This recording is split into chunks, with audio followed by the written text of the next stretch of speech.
Yaoundé, capitale politique du Cameroun.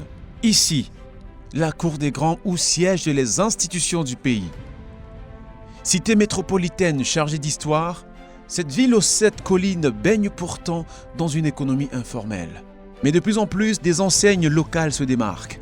Parmi elles, NT-Food, l'une des plus grandes entreprises agroalimentaires du pays. Leader du marché des céréales infantiles au Cameroun, avec sa marque Tanti, NT-Food a pour ambition de conquérir l'Afrique entière. À sa tête, Thierry Niamen, docteur en technique de mécanisation agricole, enseignant, consultant, un lion au pays des indomptables. Quand je me lève le matin, sincèrement, j'ai 2 options. Je me pose la question, est-ce que tu es le lion ou tu es la gazelle?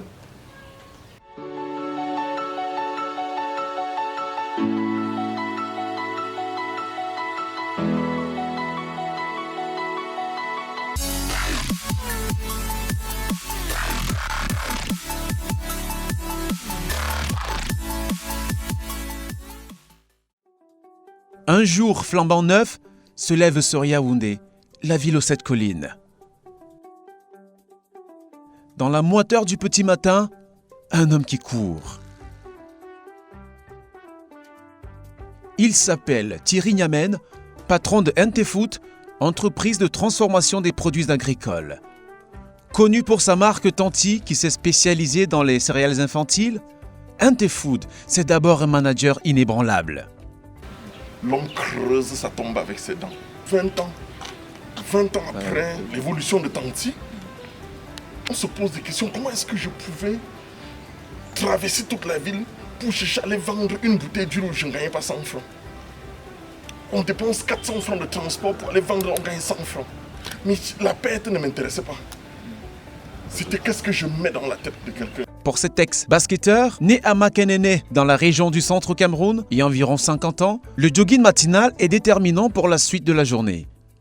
Un moment de détente et de méditation. Ne vous laissez pas abattre. Parce qu'à un moment de la vie, on se dit, qu'est-ce que je dois faire maintenant? Action. You need only be solution. You must be a solution provider. If you are not the solution, even if you are not the part of the problem, you must be the solution. Et quand tu fais ça, tu dis, waouh! Jean te regarde, on dit, est-ce que ça va? Tu dis, oui, ça va. Est-ce que ça va? Oui, ça va. Ne jamais pleurer. Mais le pays ne donne pas. Tu dis, quoi? Attends, il n'y a pas plus beau pays qu'ici. Tu rentres, tu mouilles le tapioca, tu es tranquille, propre. Dans ton petit déjeuner, on ne sait pas que tu n'as pas mangé depuis le matin. Comment ça va? Yes! Ça veut dire que tu appelles le succès vers toi. Ce qui m'intéresse, c'est l'homme. Dès que tu bloques, je m'adapte. Tu bloques encore, je m'adapte. Tu m'appuies, je plie, mais je ne romps pas. Ils sont là, toujours prêts à détruire l'entrepreneur. Ils sont là, musclés.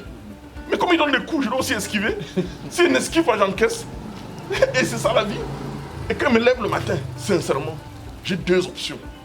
Je me pose la question, est-ce que tu es le lion ou tu es la gazelle?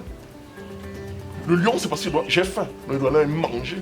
Et s'il doit manger, c'est qui? C'est la gazelle dont je poursuis. Ou alors je me dis que la gazelle dont il y a des lions qui me poursuivent. Qu'est-ce que je fais? Je fuis. Après ce rituel auquel s'adonne régulièrement l'entrepreneur, la journée peut démarrer de plus belle. Messamendongo, cité de la paix. C'est dans ce quartier, situé dans le 4e arrondissement, à quelques kilomètres du centre-ville, que Thierry Niamen a bâti son empire.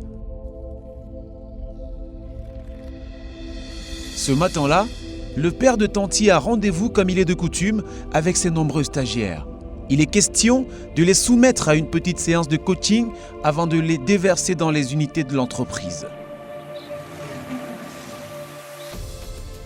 Avec ses employés, pas de protocole. La formule ici, c'est le management de proximité. C'est d'ailleurs pour cela que de nombreux stagiaires accourent à chaque fois pour bénéficier des enseignements du coach Thierry Niamen. Comme le témoigne Raïssa Modo, étudiante en audit et contrôle de gestion à l'Université catholique d'Afrique centrale. Je trouve que le manager, il est quelqu'un d'ouvert, il écoute. Et je trouve que c'est très bien pour l'entreprise. Parlant des collègues, je dirais que le climat social est convivial. Je me suis facilement intégrée au sein de la structure et je suis à mon aise. Un management qui a porté des fruits et a permis à l'entreprise de faire un saut en longueur en 2 décennies d'existence. Il faut comprendre que le management de proximité a quelque chose de fabuleux.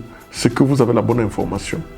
Il faut éviter d'être seulement légal, il faut être légitime. Et la légitimité, c'est quand les gens vous acceptent tel que vous êtes. Et un chef ne fait pas. Il ne laisse pas faire, il fait faire. Ça veut dire qu'il doit être à côté. Et chez nous, c'est donner la possibilité à tout le monde de s'impliquer et de casser un peu les barrières. On nous a trompé un peu avec ce mythe de le DG, le PDG. Des gens ont même ajouté PDGF, si vous ne savez pas.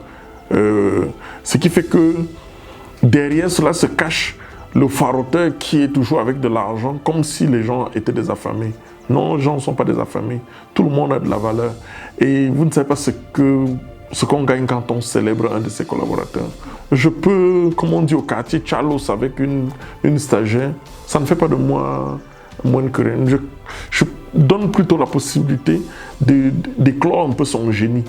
Créée il y a 20 ans, la marque Tanti est présente dans plus de 1500 points de vente à travers le territoire camerounais. Si elle est surtout connue pour sa bouillie enrichie au soja ou aux arachides, Tanti a depuis donné naissance à 5 gammes et une vingtaine de produits au rang desquels des snacks et des suppléments nutritionnels. Quand on a commencé avec une seule gamme qui était Tanti, et c'était juste englobé pour bébés, pour adultes, tout le monde se mélangeait dedans. Mais après, on s'est dit, mais pourquoi ne pas décliner cette gamme-là? C'est là où on a décliné, on a sorti Tanti Reine, qui est strictement pour les bébés. Après Reine, on s'est dit, pourquoi ne pas se lancer dans les agrignotés? C'est là où on sort la gamme agrignotés. Si après 20 ans, on a pu nourrir les familles, nourrir les bébés, tenir les conférences, on peut aussi nourrir les malnutris. C'est là où on a sorti un nouveau gamme qui s'appelle Tanti Nutri. Tanti a tellement de produits qu'on décline ça en 5 gammes. 5 gammes qui consistent Reine, Tanti, agrignoté, Nutri et les ingrédients culinaires. Les ingrédients, c'est l'huile, la chapelure, la farine de soja, ainsi de suite. On ne va pas s'arrêter avec la création de produits ou augmenter nos gammes de produits. Avec ces produits, NT-Food, qui compte désormais 3 agences commerciales au Cameroun, a envahi le marché local. L'entreprise, qui emploie une 50aine de personnes, s'est dotée d'une force de vente dynamique, adepte d'une Made in Cameroun pour s'imposer dans les rayons des supermarchés. Lorsqu'un client arrive, je l'invite directement à consommer mon produit parce qu'il est contrôlé. Il est contrôlé et je l'invite aussi à le consommer parce que c'est un produit camerounais. On doit innover, on doit encourager les Camerounais dans l'entrepreneuriat. Les clients affluent dans mon rayon parce qu'ils disent que ça a un bon apport nutritionnel dans l'organisme et c'est plus économique.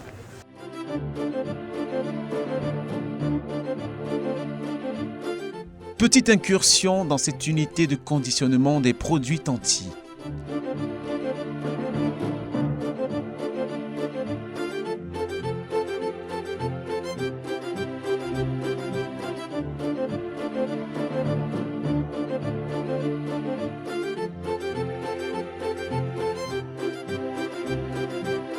Une technologie de pointe au service de la production. Des automates qui se donnent corps et âme du matin jusqu'au soir. Empaquetage, pesage, étiquetage. À la manœuvre, une dizaine de jeunes absorbés par leur besogne.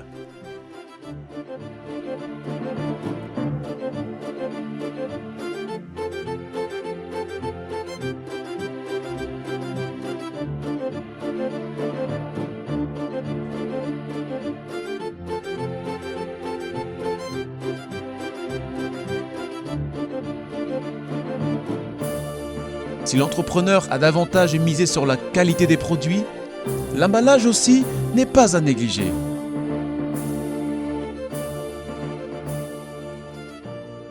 Quand vous avez un carton comme celui-ci, dès qu'il y a un truc comme ça, on est là aussi pour faire la qualité. Donc quand le carton veut sortir, ceci est différent de celui-ci parce qu'il y a, hop, on coupe, voilà. Ça a l'air terrible, mais il faut que ce soit beau. Le carton, voilà, on peut avoir maintenant un carton digne d'un standard et qu'on peut retrouver en supermarché. Donc, notre objectif, c'est de montrer que le Made in Cameroun a de la valeur. Dans cette usine, plusieurs tonnes de matières premières, parmi lesquelles le maïs et le soja, issus des plantations camerounaises, sont ainsi transformés chaque jour.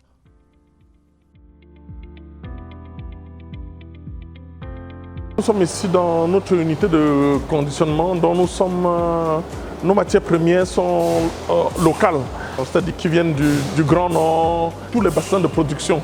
En termes de maïs, de soja et d'arachide, on a une capacité de production d'environ 300 tonnes. Et puis ça développe une certaine grande chaîne de valeur qui permet aux planteurs et à tous ceux, aux agriculteurs de vivre, parce que ce n'est qu'en transformant localement que nous pouvons apporter de la valeur ajoutée. Distribués localement jusqu'à il n'y a pas longtemps, les produits Tanti sont désormais sollicités dans la sous-région Afrique centrale. Le résultat, des années de dur labeur.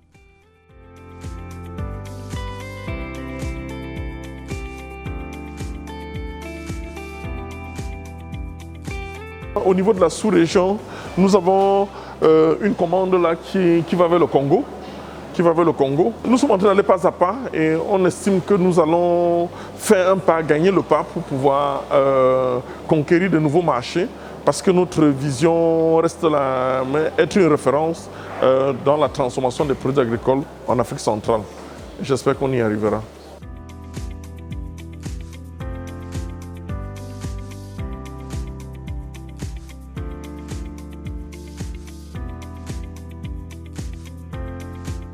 Un accomplissement qui n'est pas tombé du ciel pour autant. En effet, après son baccalauréat, obtenu au lycée classique de Bafoussam vers la fin de la décennie 80, Thierry Niamen va décrocher une bourse pour étudier en Ukraine. Il va intégrer l'Université technique de l'État agricole de Kharkov. L'Ukraine m'a tout donné, j'étais très bien formé, j'ai de très bons contacts là-bas. 10 ans, 15 ans après, quand j'appelle mon directeur de thèse, le professeur Ivan Vassilievich Morozov, il n'a pas besoin de connaître que je me présente. Dès que j'appelle, il commence par dire Thierry. C'est un pays qui m'a tout appris, qui m'a appris à me battre, qui m'a appris surtout le respect de l'être humain et de montrer que vous pouvez être dans un même bus avec un professeur agrégé et cela ne fait pas de lui un moindre homme. C'est un pays qui m'a surtout appris que la valeur familiale, la valeur de la famille, parce que j'ai vu comment les gens savent aimer, l'amour, aimer son ami, et d'être dit à son ami, je suis fier de toi. Donc c'est un pays qui m'a appris toutes ces éloges. Dans ce pays d'Europe orientale, le jeune exilé académique, comme tout bon entrepreneur, va faire de petits boulots pour gagner sa vie. J'étais le premier noir à vendre dans un marché russe. De façon officielle, je vendais les sous-vêtements femmes, je vendais en gros, je gagnais beaucoup d'argent. Il reviendra de là en 1999, nanti de son doctorat en technique de mécanisation agricole, et avec sa machine à produire la poudre d'arachide fabriquée pour sa thèse. Le plus beau souvenir, c'est quand je passe à la première chaîne de télévision russe, où il y a 200 millions de téléspectateurs, et je présentais la machine que j'avais inventée. C'était quelque chose d'extraordinaire, de savoir qu'un noir peut gagner de l'argent juste parce qu'il va intervenir sur une chaîne de télé. Et je présentais comme ça aussi dans une foire internationale la machine que j'avais fabriquée. C'est alors que commence pour lui le plus dur des calvaires, la recherche d'un employeur providentiel. Doctorat en poche, Thierry Niamen peine à décrocher un CDI. Il va déposer jusqu'à 750 demandes d'emploi sans jamais apercevoir l'ombre d'un entretien d'embauche. À quoi sert le niveau intellectuel? Vous savez, malheureusement, chez nous, les gens parlent de niveau, les gens parlent de doctorat. Ça ne sert à rien d'appeler quelqu'un docteur s'il n'est pas capable de réaliser quelque chose. De guerre lasse, il va jeter l'éponge. Il va mettre à son service sa machine de fabrication de pâtes d'arachide, seule relique de son odyssée estudiantine en Ukraine. Thierry Niamen va commencer à vendre du riz accompagné de sa pâte d'arachide sous le regard moqueur de son entourage, choqué par ce qui était jusque-là le sort d'un intellectuel revenu d'Europe. Les critiques, j'en ai tellement essuyé. Mais toutes ces critiques, c'est plutôt du carburant pour moi. C'est une énergie extraordinaire qui se développe en moi quand je me sens entre guillemets humilié, parce que c'est un peu comme chez nous dans le pays, on dit les chinoiseries. Mais tous ceux qui parlent de ça ne sont jamais allés en Chine. S'ils partent en Chine, ils vont fermer la bouche. Et vous savez, la force des grandes personnes, c'est d'être capable de rester humble. Et l'humilité n'est pas synonyme de faiblesse. Bon, je me sentais très à l'aise parce que j'avais à montrer à des gens que un doctorat n'a de valeur que si on peut l'appliquer et faire quelque chose. En réalité, je ne fournissais aucun effort particulier d'aller vendre mon riz sauce d'arachide dans le pouce. Je me souviens d'autres chaînes de télé et ont filmé, je ne sais pas si c'était pour de l'ironie, mais moi ça ne me gênait aucunement pas. Ça ne me gênait aucunement pas parce que j'ai un objectif. Mon objectif, c'était de donner un sens à ma vie, c'était de démontrer que j'ai un produit merveilleux. Et face à la réticence des femmes à acheter sa poudre d'arachide pour leur sauce, Thierry Niamen va la détourner de cette fonction de départ pour l'associer à de la bouillie. Ainsi, naîtra la marque Tanti, désormais leader dans le marché des céréales infantiles au Cameroun.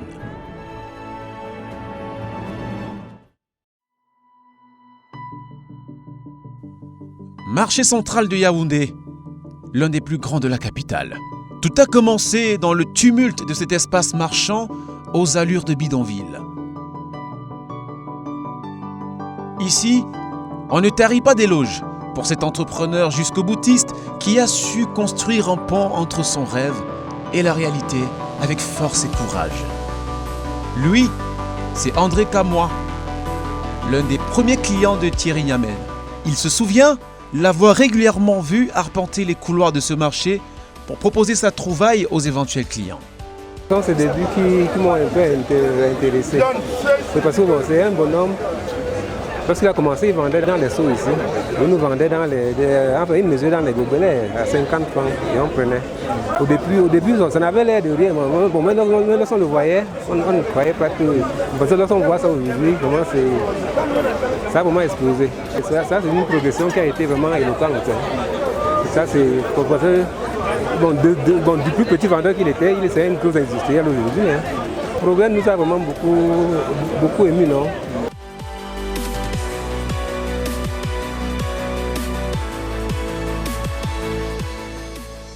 Dans sa nouvelle casquette d'entrepreneur à l'époque, Thierry Niamen va même recruter sa mère, toute première employée NT-Food qui lui file un coup de main de temps à autre. L'entrepreneur est rigoureux et n'hésite pas à punir sans état d'âme, au moindre égard.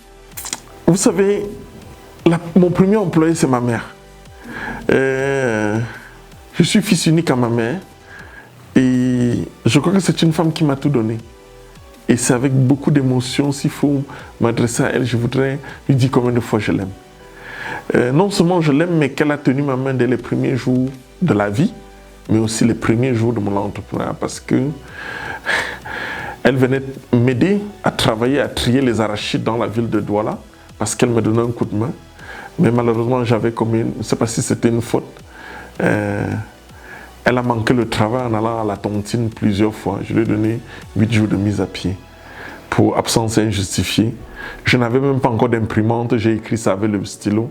Je crois que la famille s'est réunie pour me donner des injonctions et de me dire que mon système européen, là, il faut que je garde ça à la maison. Mais ça n'a rien perturbé chez moi. Et je crois qu'on a eu 3-4 jours de bruit. Elle a compris qu'il fallait juste qu'elle se mette. Donc, pour ma mère, je voudrais lui dire combien de fois cette première semence, cette façon de faire a pu impulser autour d'elle. Et c'est une femme heureuse aujourd'hui qui, malgré son âge, n'hésite pas à nous donner un coup de mot, de faire des prospections quand elle peut. Si le patron de NT-Food préfère la discrétion sur son chiffre d'affaires actuel, qu'on estime à des centaines de millions de francs CFA, il est à noter que Thierry Niamen a démarré avec un capital de 150 000 francs CFA. Il va ensuite décrocher de nombreux prix, parmi lesquels le premier prix du chef de l'État dans le cadre du salon de création de l'entreprise en 2003. Le prix qui va lui donner une dizaine de millions de francs CFA et va radicalement changer le cours de son histoire. Depuis, Thierry Niamen a fait du chemin. La marque Tanti aussi. Il a dû batailler, tel un forcené, pour s'imposer dans un marché où de grosses multinationales font la loi, ne laissant que très peu d'espace aux jeunes pousses. Désormais enseignant en création d'entreprises et management de projets dans plusieurs universités privées du Cameroun et consultant pour la francophonie en matière d'entrepreneuriat, Thierry Niamen se veut être une source d'inspiration pour toute la jeunesse africaine. Arrivé par réfraction, je ne peux pas dire que c'était un plan d'action. Je crois que c'est un jour où on m'a demandé de venir raconter ma vie. Bref, il y a un ami qui avait la Cameroun Leadership Academy. Il est devenu un frère, M. Roland Koumen, qui est le premier président de la Jeune Chambre internationale et qui m'a invité de vouloir partager mon expérience aux jeunes. Je ne savais pas que j'avais un aura aussi élevé et derrière les interviews, des gens se rendaient compte que je pouvais être aussi à l'aise en français, en anglais ou en russe et même en ukrainien. Tout ça faisait que j'attirais une attention parce que en réalité je ne suis pas parfait mais je suis vrai. Quand je parle avec le cœur. Et je crois que cette façon d'utiliser les mots justes, n'ayant pas fait des études en Europe, ayant fait des études en Ukraine, je suis obligé d'utiliser les mots les plus simples. En faisant les mots les plus simples, dans un gestuel et dans une simplicité, fait que vous attirez de la sympathie. Et de fil en aiguille, des gens ont commencé à m'appeler dans des conférences. Et voilà qu'un jour, ce sont même des étudiants qui m'ont réclamé au niveau de l'université catholique, là où j'ai commencé à faire des conférences. Et je crois que c'est tout ça qui fait que quand on tape sur YouTube ou on tape sur Google et on retrouve votre nom dans un certain nombre de domaines, puisque je n'interviens pas quand on ne parle pas d'économie ni d'entrepreneuriat. Quand c'est politique, je ne m'en sors pas. Ce n'est pas un domaine dans lequel j'excelle. Je ne parle que des sujets pour lesquels j'ai une certaine maîtrise, pour lesquels je peux défendre mes arguments. Et la passion pour les jeunes, la passion de tenir la main à une autre personne, le bien est bien, j'ai l'habitude de dire. Je n'ai aucun problème de faire la publicité d'un concurrent camerounais, parce qu'en réalité, le vrai concurrent n'est pas camerounais. Donc pour moi, c'est... Et maintenant, en arrivant au niveau de la francophonie, c'est parce que je faisais des conférences gratuitement. Vous savez, je dis toujours que si quelque chose est gratuit, c'est que c'est vous la marchandise. Donc pendant longtemps, j'ai fait des conférences, mais à un moment, c'est un nom, on a demandé 2 noms, 3 noms sur l'entrepreneuriat. Et la francophonie avait un programme pour l'Afrique subsaharienne. J'étais très heureux de faire partie de cette délégation en tant que consultant et de sillonner les entreprises pour être membre du jury et donner un point de vue sur cette capacité des jeunes à pouvoir monter leur propre projet, enseignant le business plan et avoir un projet concret. Il a fallu du temps pour y parvenir. 20 ans d'endurance, 20 ans d'épreuves et de travail acharné. C'est l'histoire d'un enfant issu de famille modeste, fils unique à sa maman. L'histoire d'un enfant du bas qui a gravi l'Everest au prix d'incalculables sacrifices. Le regard rivé sur l'horizon, Thierry Niamen s'éloigne doucement, mais sûrement des démons d'antan, conscient de sa partition à jouer pour le réveil d'une Afrique qui sort peu à peu de sa longue léthargie.